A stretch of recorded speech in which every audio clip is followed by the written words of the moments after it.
right, everybody, welcome back into the studio. I'm Stephen Levine from NASCAR Illustrated. Bob Pockrass from Sporting News here to take a look at this weekend's Dover race. Monster. The Monster Mile. Yeah. One of my favorite tracks. It was one of the first, if not the first, Cup event I attended was at Dover.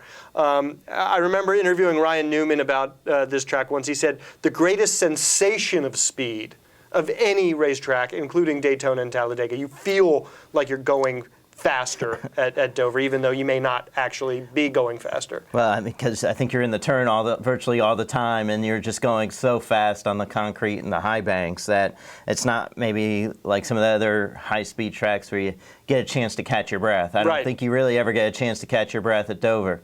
My first driver experience it was at Dover, and I was afraid to scratch my nose. I was afraid to let go of the wheel to scratch my nose. It was intense. This is one of those tracks where it's easy to get caught up in somebody else's mess. It certainly is. I mean, you're going so fast, tight quarters, not a whole lot of places to go when somebody does spin in front of you. So, you got to be on your game, and in some ways, sometimes you just have to be lucky. Yeah, and this is a track where qualifying is important because you don't want to get stuck in the back, not only because you're going to run up on somebody else's mess, but also because you could get lapped in a hurry. Oh yeah, and you're whizzing around there so fast, and there are times where there are long green flag runs at Dover. I mean, cautions kind of breed cautions at Dover, but there's usually you're going to have a stretch of 70, 80 laps all green flag, and you can't afford to be starting, quarter mile behind on the mile track. Yeah. All right. Well, we're going to come back and we're going to talk about drivers to look out for, but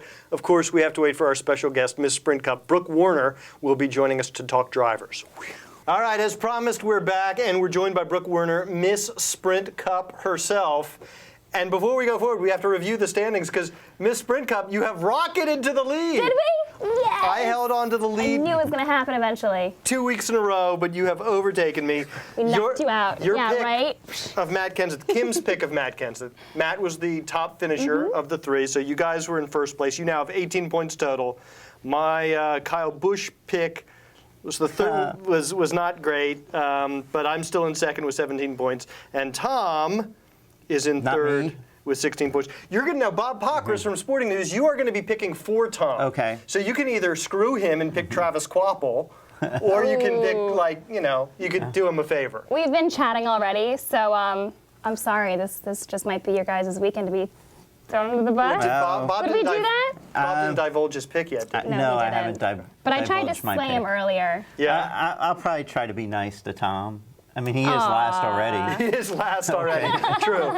Okay. Well, we usually let Miss Sprint Cup go first, but I don't know. You're in the lead, and Bob is the special guest. You gotta let her go first. Okay. You All right. sure? Yes. He's such a gentleman. Okay. I mean, we can't just change the rules because you get the lead once. Right. Now, That's if you're not now fair. like in 4 or 5 weeks and you're still leading, then I say maybe you change the rules. Oh, I don't know if I like that rule. We have to address that in 4 or 5 weeks because I guarantee you will still be in the lead. All right. Sure. Okay. Yeah. Okay. So my pick for this weekend is an easy one. Jimmy Johnson. Yeah. I'm going with the reigning champ right now at this track. He did win in June last year, and he's won 7 out of his 22 career starts, I believe. So I just had to go for it, guys. Sorry. Yeah. Last week when I losers, have to do various picks, and I picked Jimmy Johnson, and look what he did for me last week. So I maybe hoping, not wishing ill will on Jimmy, but maybe wishing ill will on you that Jimmy has similar spin or something. Jimmy.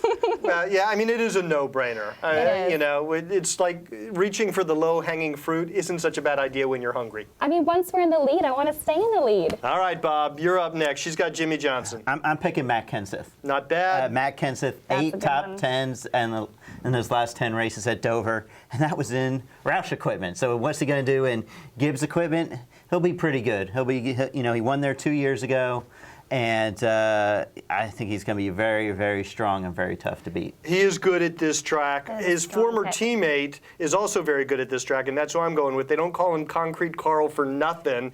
He's actually got the best finishing average in the series at Dover. Over the past 15 races, he's only finished out of the top 10 3 times at Dover. So I was going back and forth between Matt and Carl, but since you're going with with Matt. I'll take Carl Edwards. Other good guys to consider if you got a fantasy team going. Ryan Newman is strong here. Then somebody like Eric Almirola or Ricky Stenhouse Jr. They don't have a lot of starts, but they're good here. All the RPM guys usually are typically pretty decent here. Remember when Allmendinger was in that car, he used to run very well. So Almirola could definitely be a dark horse pick. And I like the Ryan Newman pick, too, because he does have those 2 back-to-back top 10 finishes right now. So maybe we can keep that momentum going and see him progress in Dover. Yeah, hope so. Brad Keselowski, didn't he win there?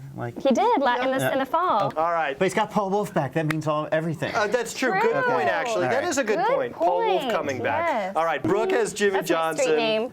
Bob has Matt Kenseth. I got Carl Edwards. Check back next week to see how we all did.